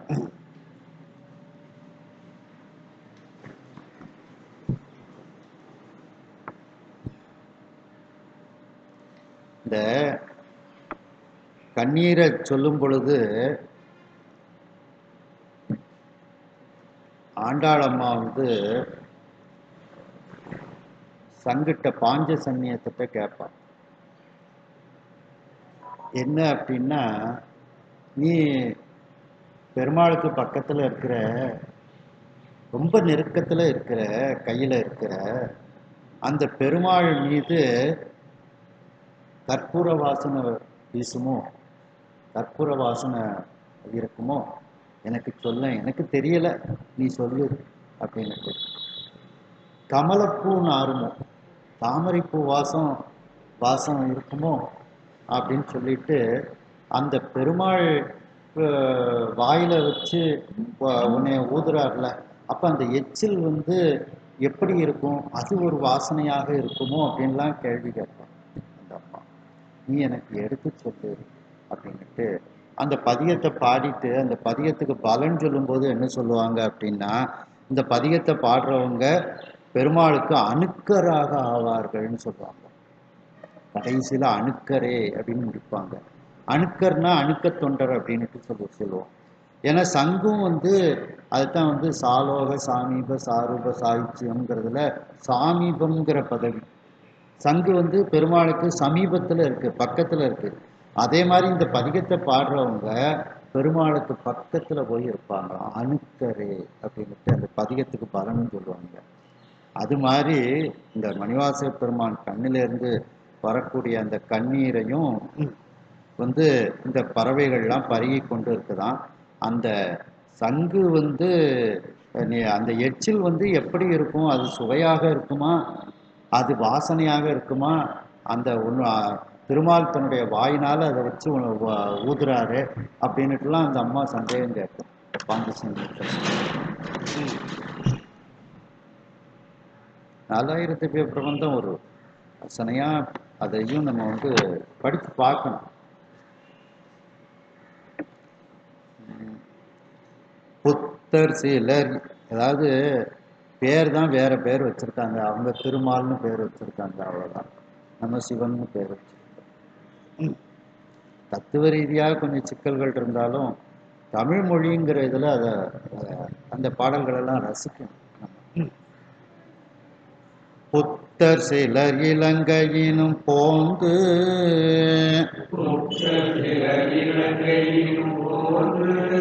மூவாயிரமை போத வேத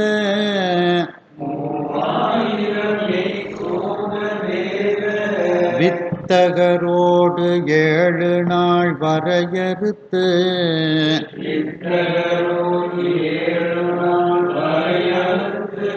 சூழ்வோட்டி சூழ்வொட்டி விவாதம் செய்வார் இத்தகைய நாள் ஏழில் யாம் இவரை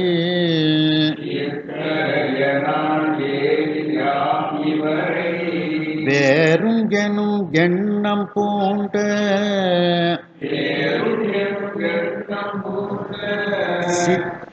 சித்தமுடையவராக அவர் கனவில்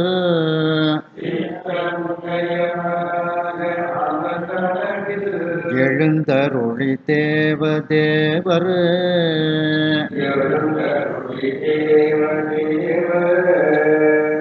இப்போ மணிவாசக பெருமான் சிதம்பரத்துல இருக்கக்கூடிய அந்த காலகட்டத்துல இலங்கையிலிருந்து புத்தர்கள் கொஞ்சம் பேர் கப்பல் ஏறி இங்க வாராங்க, சிதம்பரத்துக்கு வாராங்க. புத்தர் சிலர் இலங்கையினும் போந்து இலங்கையிலிருந்து இங்கே வருகின்றார்கள். அவங்க வந்தவங்க தில்லையில் இருக்கக்கூடிய அந்த 3000 பேர், தில்லை தீட்சிதர்கள் 3000 பேர். அந்த 3000 அந்தணர்களோடு அவர்கள் அந்த அந்த 3000 அந்தணர்கள் எப்படிப்பட்டவர்கள்? மெய்ப்போத வேத வித்தகர்கள், உண்மையான அறிவு கொண்டு அந்த வேதத்தை கற்று தெளிவு அடைந்த அந்த வித்தகர்கள், வேதத்தை நன்கு கற்று தெளிவடைந்த வித்தகர்கள் உண்மையான அறிவு உடையவர்கள். அப்படின்னா உண்மையான ஞானம் எது? சிவபெருமானை வழிபடுவதுதான் உண்மையான ஞானம் என்ற ஞானத்தை பெற்றவர்கள். அதான் மெய்ப்போத வேத வித்தகரோட 3000 பேரும் அப்படி இருக்கின்றார்களாம். அந்த தில்லையில் இருக்கக்கூடிய 3000 தீட்சிதர்களோடு 7 நாள் வரையறுத்து, நாங்க இங்க 7 நாள் உங்களோடு வாதம் செய்ய வந்திருக்கின்றோம்னு புத்தர்கள் ஒரு வரையறை செய்கின்றார்கள். 7 நாள் நம்ம வாதம் செய்யணும், எந்த மதம் உயர்வு அப்படிங்கிறத நாம தீர்மானிக்கணும் அப்படின்னுட்டு டைம் கொடுத்துருக்காங்க. 7 நாள் வரையறுத்து சூழ் கொட்டி சபதம் கூறி, புத்தர்கள் என்ன சொல்றாங்க? உங்களை நாங்கள் வெல்வோம் அப்படின்னு சபதம் கூறி விவாதம் செய்வார். அந்த தீட்சிதர்களோடு அவர்கள் இப்பொழுது விவாதம் செய்து கொண்டு இருக்கின்றார்கள். உங்கள் மதம் பெரியதா, எங்கள் மதம் பெரியதான்ட்டு விவாதம் செய்து கொண்டு இருக்கின்றார்கள். அதுதான் தத்தம் மதங்களே தட்டுழுப்புப்பட்டு நிற்க அப்படின்ட்டு சொல்லுவாங்க. இத்தகைய நாள் ஏழில் அப்போ அந்த தீட்சிதர்கள்லாம் நினைக்கின்றார்கள், 7 நாள் நமக்கு இந்த விவாதத்தை கொடுத்துருக்காங்க. அப்படிப்பட்ட அந்த 7 நாட்களில் நாம் இவரை, இந்த புத்தர்களை வேறும் அப்படின்னா வெல்ல வேண்டும் அப்படின்னு அர்த்தம். வெல்ல வேண்டும், இந்த 7 நாளைக்குள்ள இவர்களை நாம் வெல்ல வேண்டும் என்ற எண்ணம் பூண்ட, என்ற எண்ணத்தை தக்க வைத்து கொண்டிருக்கக்கூடிய சித்தம் உடையவராக, அப்படிப்பட்ட சித்தத்தை உடையவர்களாக அந்த தீட்சிதர்கள் இருக்கின்றார்கள். நாம நம்முடைய சைவ சமயத்தினுடைய தத்துவங்களை எல்லாம் கூறி இவர்களை நாம் வெல்ல வேண்டும் அப்படிங்கிற சித்தத்தை உடையவர்களாக அவர்கள் இருக்கின்றார்கள். அப்போ அந்த தீட்சிதர்களினுடைய கனவுல சுவாமி போறார், நடராஜ பெருமான் போறார். அவர் கனவில், அந்த தீட்சிதர்களினுடைய கனவில் எழுந்தருளி தேவதேவர், தேவதேவர் எழுந்தருளி, தேவர்களுக்கெல்லாம் தேவனாகிய அந்த நடராஜ பெருமான் அவர்களுடைய கனவில் இப்பொழுது காட்சி கொடுத்து அவர்களுக்கு அவர் நடராஜ பெருமான் கூறுகின்றார். கனவிலேனும் காட்டென்றால் காட்டுகிறாய் அப்படின்னுட்டு சொல்லுவாங்க. அப்போ சுவாமி கனவுல வர்றதுங்கிறது ஒரு சிறப்பு. ஆண்டாளம்மா பாசுரத்திலே ரொம்ப உயர்வான ஒரு பாட்டு பார்த்தீங்கன்னா, கனவுல திருமால் என்னைய கைத்தலம் பற்றி திருமணம் முடிக்குமாறு கனாக்கண்டேன் தோழி நான் அப்படின்னு பார்த்தேன். மத்தளம் கொட்ட வரிசங்கம் என்றூக அப்படின்ட்டு சொல்லுவாங்க. அப்படி கனவுல சுவாமி வரும்.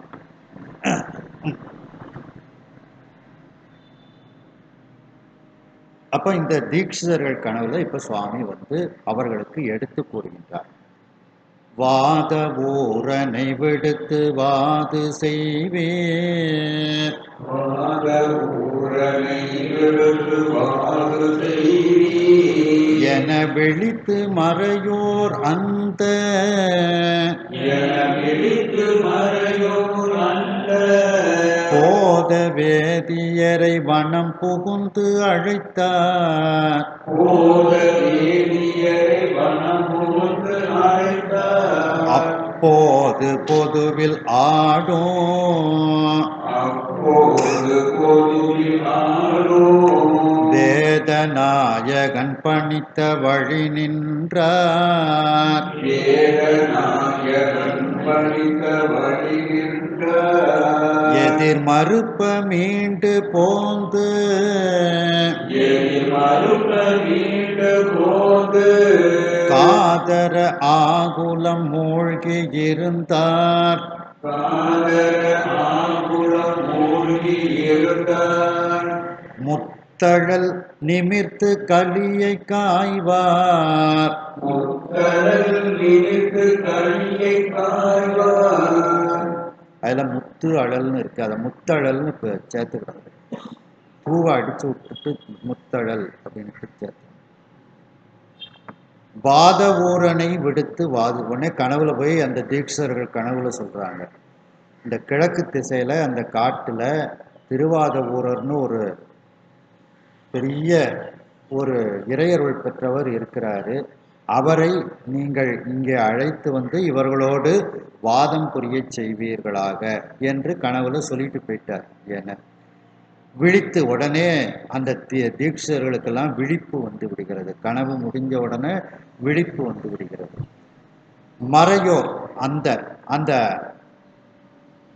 சிதம்பரத்தில் உள்ள அந்த தீட்சர்கள் எல்லாரும் ஒன்றா சேர்ந்து என் கனவுலையும் சுவாமி இப்படி சொன்னார், உன் கனவுலையும் இப்படி சாமி சொன்னார், எல்லாம் ஒன்றாக இருந்த உடனே எல்லாரும் ஒன்றா சேர்ந்து அந்த மணிவாசக பெருமான் இருக்கக்கூடிய அந்த தபோவனத்துக்கு போகிறாங்க. போத வேதியரை, அந்த ஞான வேதியராக இருக்கக்கூடிய அந்த மணிவாசக பெருமானை வனம் புகுந்து அழைத்தார். இந்த இடத்துல போத வேதியர்னா மணிவாசக பெருமான்னு அர்த்தம். போதம்னா ஞானம், ஞான வேதியராக இருக்கக்கூடிய அந்த மணிவாசக பெருமானை அழைப்பதற்காக அந்த வனத்துக்குள் சென்று அவரை அழைத்தார்கள். அப்போ மணிவாசக பெருமான் இது சுவாமியோட உத்தரவா என்னன்னு தெரியலையே அப்படின்னு சில பேர் போய் சமயத்தில் எங்களுக்கு கனவுல வந்தார்னு கூட சொல்லதுக்கு வாய்ப்பு இருக்குல்ல. அதனால சுவாமி உத்தரவு நமக்கு நேரடியாக கிடைக்கலையே அப்படிங்கிறதுனால மறுக்கிறார். சுவாமி வந்து நேரடியா இப்போ வந்து சொன்னா ஏத்துக்குப்பாரு. இப்போ இவங்க வந்து சொன்னதுனால ஒரு தயக்கம், சுவாமியோட உத்தரவு இல்லாம நம்ம செய்யக்கூடாது அப்படிங்கிற ஒரு தயக்கம். அப்போது பொதுவில் ஆடும் அந்த நேரத்தில் அந்த பொது பொன்னம்பலத்தில் ஆடக்கூடிய அந்த வேதநாயகன், வேதங்களுக்கெல்லாம் தலைவனாக இருக்கக்கூடிய அந்த நடராஜ பெருமான் என்ன பணி கொடுக்கின்றாரோ அந்த பணியில்தான், அந்த பணியின் வழியில் இப்பொழுது மணிவாசக பெருமான் நின்று கொண்டு இருக்கின்றார். அதாவது மேலேருந்து நடராஜ பெருமான்கிட்டேருந்து உத்தரவு வந்தா செய்வார், இல்லைன்னா அமைதியா செய்ய மாட்டார்.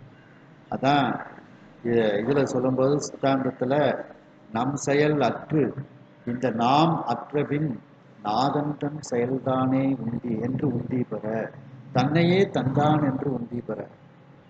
நம்முடைய செயல் பெயரும், அதாவது வேற ஒன்றும் இல்லை, இறைவனுடைய அருள் கிடைச்சாச்சுன்னா இருக்கிற கொஞ்ச நஞ்ச சுதந்திரமும் போயிடும்.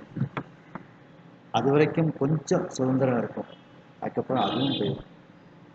எங்கே இருத்துமோ எங்கே கிடத்துமோ எங்கே நடத்துமோ நானே. அங்கே உட்காருன்னா உட்காருவோம், எந்திரினா எந்திரிப்போம். மேலிடத்துல இருந்து உத்தரவு வரணும். அது அப்படி மேலிடத்துல இருந்து உத்தரவு வரலையே நாம எப்படி போறது அப்படின்னு தயங்குதார். அதுதான் இதுல வந்து சொல்றார். அப்போது பொதுவில் ஆடும் அந்த பொன்னம்பலத்தில் ஆடக்கூடிய அந்த வேதநாயகனாகிய நடராஜ பெருமான் பணித்த, அவர் சொல்லக்கூடிய அந்த வழியில் மணிவாசக பெருமான் நின்று கொண்டிருக்கின்றார். அப்படி சுவாமிகிட்டேருந்து நமக்கு நேரடியாக உத்தரவு வரவில்லையேங்கிறதுனால அந்த தில்லை தீட்சிதர்கள் சொன்னதை அப்படியே மறுக்கின்றார். இல்லை, என்னால் வர முடியாது, சுவாமியோட உத்தரவு இன்னும் வரலை அப்படின்னு எதிர் மறுப்ப மணிவாசக பெருமான் மறுக்கின்றார். உடனே இந்த தில்லைவாழ் அந்தணர்கள்லாம் திரும்ப அங்கே இருந்து அவற்றை விடை பெற்று கொண்டு தங்களுடைய வீடுகளுக்கு வந்து விடுகின்றார்கள். மீண்டு போந்து அதே நேரத்தில் அவர்களுக்கு மனசுக்குள்ள ஒரு துன்பமும் ஏற்படுகிறது. என்ன? காதர ஆகுலம் மூழ்கி.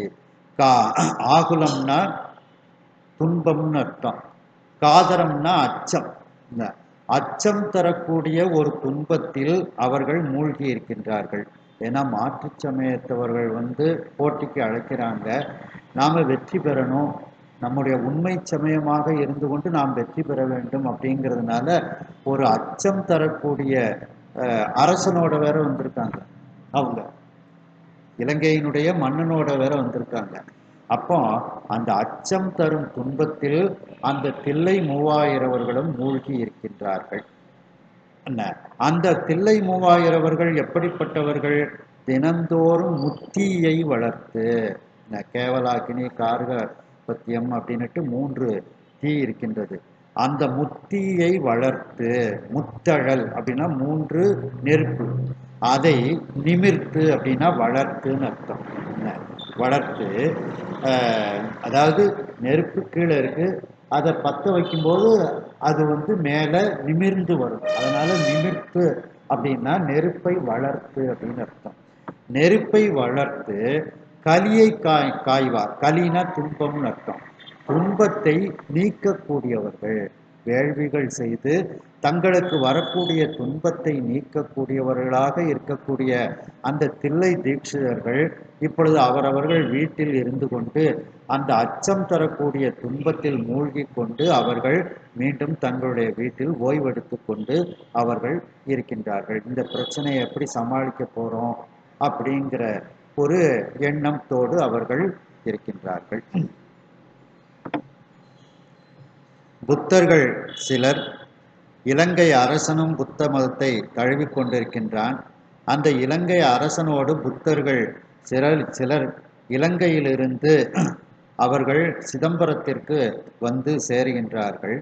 அங்கு இருக்கக்கூடிய தில்லையில் இருக்கக்கூடிய 3000 தீட்சிதர்கள் எப்படிப்பட்டவர்கள் என்றால் உண்மையான அறிவை உடையவர்கள், வேதத்தில் வல்லமை வாய்ந்தவர்கள், வேதத்தில் வல்லமை வாய்ந்து சிவபெருமானை உண்மையான ஞானத்தோடு வழிபடக்கூடியவர்கள் அவர்கள். அந்த தில்லையில் இருக்கக்கூடிய 3000 அந்தணர்களோடு இந்த புத்தர்கள் வாதம் செய்வதற்கு வந்து அங்கே இருக்கின்றார்கள். 7 நாட்கள் நாம் நம்முடைய மதத்தினுடைய கோட்பாடுகளை பற்றி, அவரவர்கள் மதத்தினுடைய கோட்பாடுகளை பற்றி எடுத்து கூறி எது சிறந்தது என்று நிறுவ வேண்டும் என்று நாட்கள் 7 நாட்களையும் வரையறை செய்து அவர்கள் கூறி அங்கே அமர்ந்திருக்கின்றார்கள். இவ்வாறு சபதம் கூறி நாம் எப்படியும் வெற்றி பெற வேண்டும் என்று சபதம் கூறி அந்த புத்தர்கள் எல்லாம் விவாதம் செய்வதற்காக வந்து இருக்கின்றார்கள். இப்படிப்பட்ட அந்த 7 நாட்களில் நாம் எல்லோரும், அந்த தீட்சிதர்கள் எல்லாம் நினைக்கின்றார்கள், நாம் எல்லோரும் இவரை எப்படியாவது, இந்த புத்தர்களை நாம் எப்படியாவது வெல்ல வேண்டும் என்ற எண்ணத்தை பூண்டு கொண்டு, எண்ணத்தை தக்க வைத்து கொண்டு, அந்த எண்ணத்திலேயே சித்தத்தை செலுத்தி கொண்டு அப்ப வெற்றி பெற வேண்டும் என்ற சித்தம் உடையவர்களாக அந்த தில்லைவாழ் அந்தணர்கள் இருக்கின்றார்கள். அவர்களுடைய கனவில் இப்பொழுது தேவர்களுக்கெல்லாம் தேவனாக இருக்கக்கூடிய நடராஜ பெருமான் அவர்களுடைய கனவில் எழுந்தருளி அவரிடத்தில் கூறுகின்றார். நடராஜ பெருமான் இந்த கிழக்கு திசையில் உள்ள காட்டில் அருள் பெற்ற, சிவனருள் பெற்ற வாதவூரர் என்கின்ற ஒருவர் இருக்கின்றார். அவரை விடுத்து இந்த புத்தர்களோடு நீங்கள் வாது செய்வீர்களாக என்று அருளி செய்துவிட்டு சுவாமி சென்று விடுகின்றார். அந்த கனவு கலைந்தவுடன் அந்த தில்லை 3000 விழித்து தங்களுடைய கனவு ஒன்றுபோல் இருப்பதை அவர்கள் தெரிவித்து கொண்டு அந்த தில்லைவாழ் அந்தணர்கள் அனைவரும் ஒன்று சேர்ந்து அந்த ஞான அந்தணராக இருக்கக்கூடிய போத வேதியர், ஞான அந்தணராக இருக்கக்கூடிய அந்த மணிவாசக பெருமான் வீற்றிருக்கக்கூடிய அந்த வனத்திற்குள் புகுந்து அவரிடத்தில் விவரம் கூறி அழைக்கின்றார்கள். அந்த நேரத்தில் அந்த பொன்னம்பலமாகிய பொதுவில் நடனமாடக்கூடிய வேதங்களுக்கு தலைவனாக இருக்கக்கூடிய அந்த நடராஜ பெருமான் பணித்த அவர் கூறிய அந்த வழியில் மணிவாசக பெருமான் சென்று கொண்டிருக்கின்றார். அதாவது நடராஜ பெருமானினுடைய உத்தரவு இல்லாமல் அவர் வேறு எதையும் செய்வது இல்லை. அவர் நடராஜ பெருமான் நம்மிடத்தில் நேரடியாக எதுவும் சொல்லவில்லையே என்று அவர் எதிர்மறுக்கின்றார். அந்த செயலை செய்வதற்கு, வாதம் செய்வதற்கு மறுக்கின்றார். உடனே அவரை வணங்கி கொண்டு அந்த இடத்திலிருந்து கிளம்பி சென்று தங்களுடைய வீடுகளுக்கு சென்ற அந்த தில்லைவாழ் அந்தணர்கள் அச்சம் தரும் துன்பத்தில் அவர்கள் மூழ்கி இருக்கின்றார்கள். அந்த தில்லைவாழ் அந்தணர்கள் தினந்தோறும் 3 நெருப்புகளை வளர்த்து துன்பத்தை நீக்கக்கூடியவர்களாக இருக்கக்கூடிய அவர்களும் இப்படிப்பட்ட ஒரு துன்பத்தை எப்படி நாம் சமாளிப்பது, இந்த புத்தர்களை எப்படி வாதில் வெல்வது என்ற துன்பத்தில் மூழ்கி இருந்தார்கள் என்று இந்த அளவில் இந்த சிந்தனையை நிறைவு செய்து மீண்டும் அடுத்த சிந்தனையில் இதனை நாம் தொடர்வோம். ஹரஹர நம பார்வதி பதையே, ஹரஹர மகாதேவ, வெற்றிவேல் முருகனுக்கு அரோகரா.